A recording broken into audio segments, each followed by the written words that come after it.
jebbila gongol addugol masdar o yaltu wa yusallimu o tentini o wi tasliman ko masdar yani tasliman kamilan jabgol jebbilagol timmugol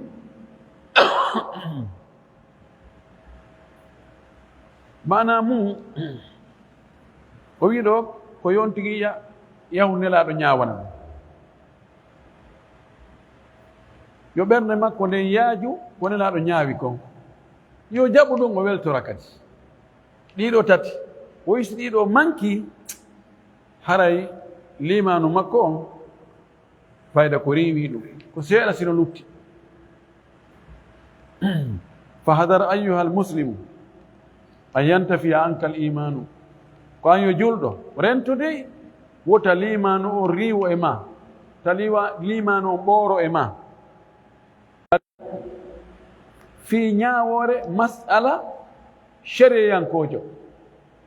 masala ka sharia e poɗodira ɓe yeddodira fastadalla ahaduhuma bi sunna goɗɗo e maɓɓe dallinora konngol mum ngol ñaawore nden sunna nelaaɗo sa sallam ayno ɗum ɗo dey no moƴƴi sabu nelaaɗo sa sallam no maakini e hadis selluɗo wonɗo ko sahih boukhari ma ko sahih muslim ma kada fa wajada thani fi dhalika harajan wadiqan mo o woni e yeddondirde on ɓay o addi hadis on ɗum mettamo o heɓa ɓittede mone min wota wolnanɗum min addanta hadis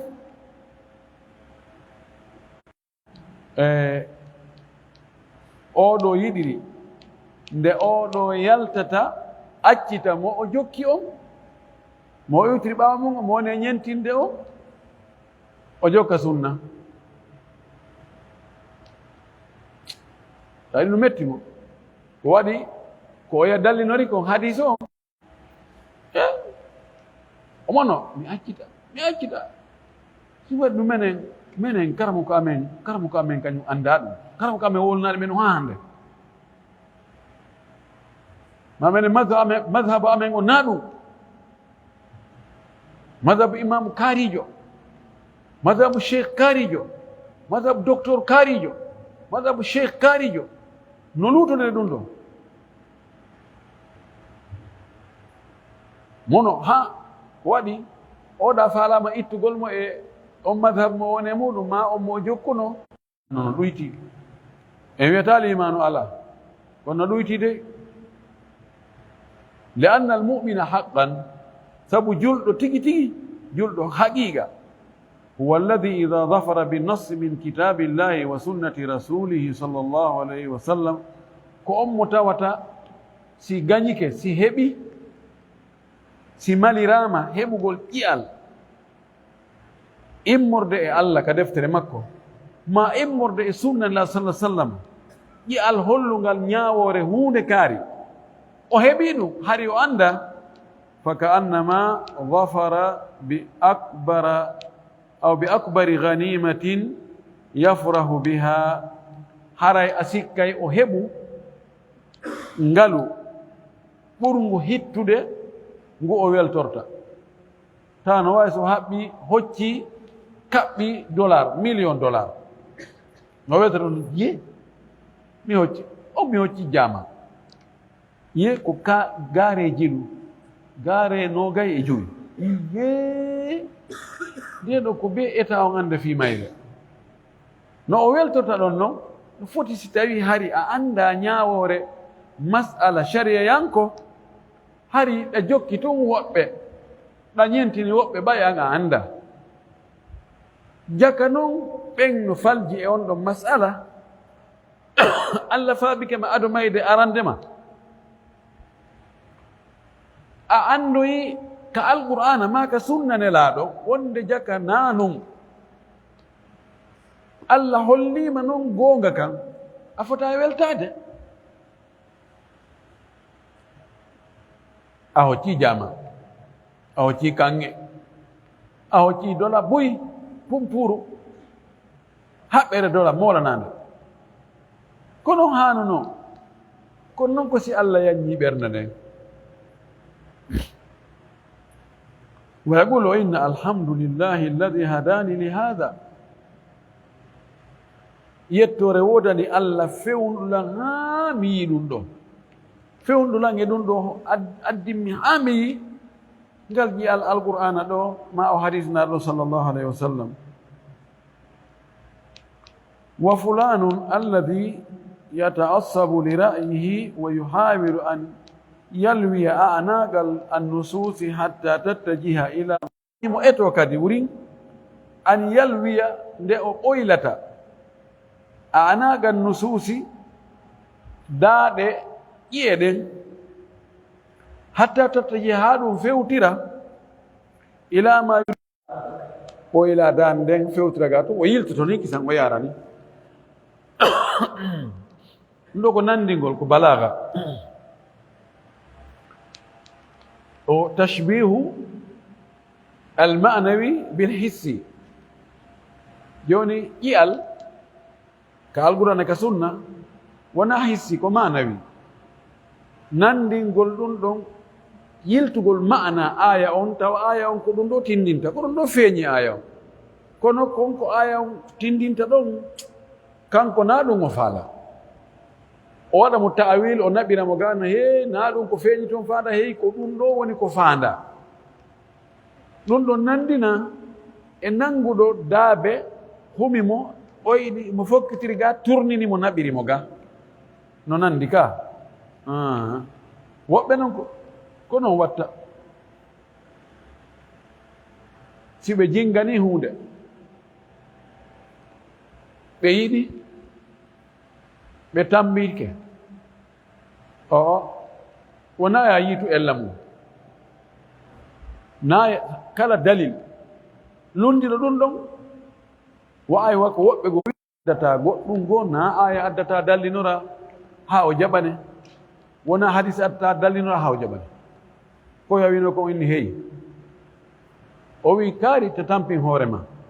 min mi annda Allah mi annda nelaaɗo min ko mi anndi ko karamo kon si ɓe inni mi hoore mi hooray si ɓe inni ta mi hoore mi hoorata subhanallah ko ɗum o faala e wolande ɗo si tawi a yewtete dalil selluɗo heɓa ɓittende e wolando ma munoɗa darto hoorema limano no manki wona yimɓe ɓe jingante ɓay ko kaari ko goonga on ko dalil on perte wonɗo wonɗo si tawi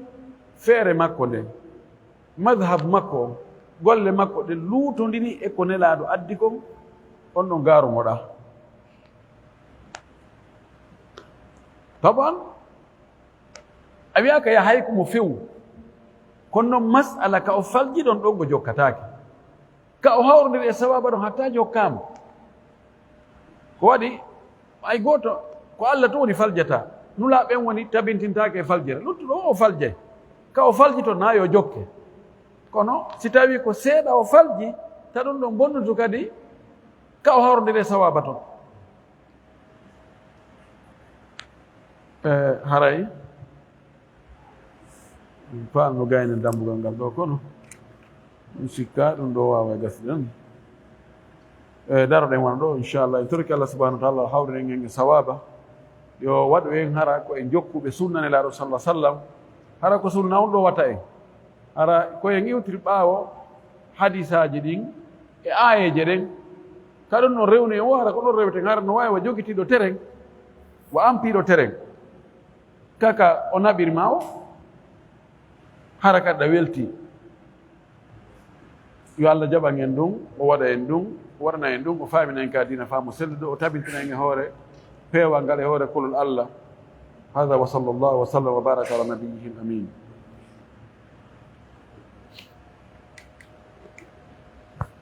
lande alami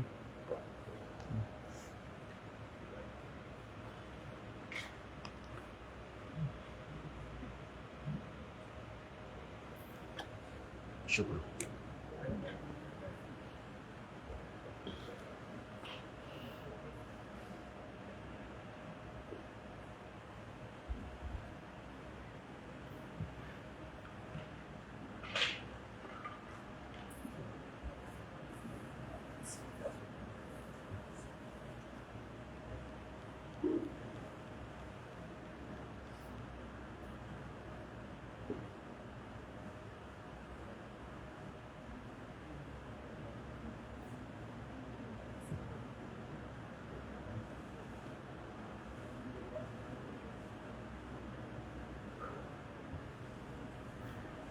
oɗo landi o jazakallahu khaira oɗo ko talibu ilmi jayid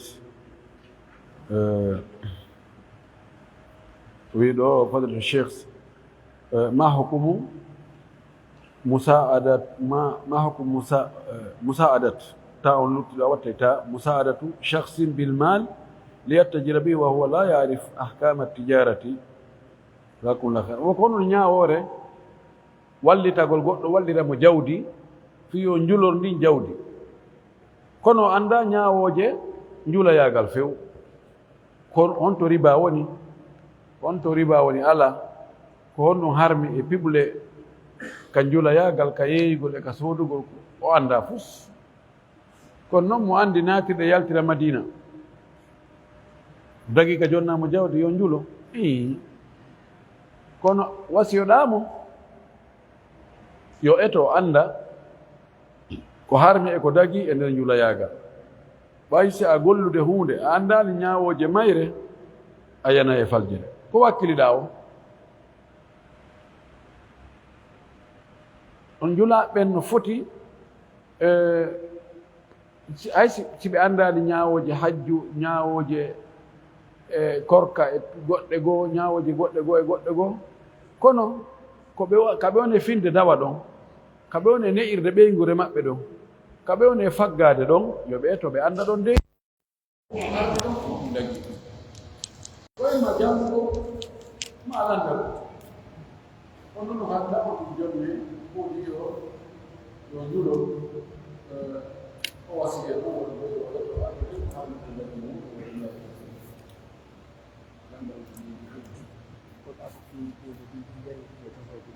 woɓɓe landi ɗo fiɓe ɓe ɗiɗi jani e tosoji e yewtino fimum ɗo ɓeɓe ɗo tosogoy ɓe jiwol fiƴira to mawɗo to lew to wardina hadda to manno ɗum kadi ko noon tarbiya ko ni ومن فكل يسر لما خلق له وبيت الله تجد تسموه هذا لبني لو جوته هذا يفهم هذا كوتيو هذا كمان هو للروح يفهم كان يمكن بين جو هذا بيت جلاي والو يقولون يعمل المورا كمان كلهم بقول كلهم جنة المورا نادي كل كوهين جري أمام بس دي لو هيك تقول ولا إنه جن جاء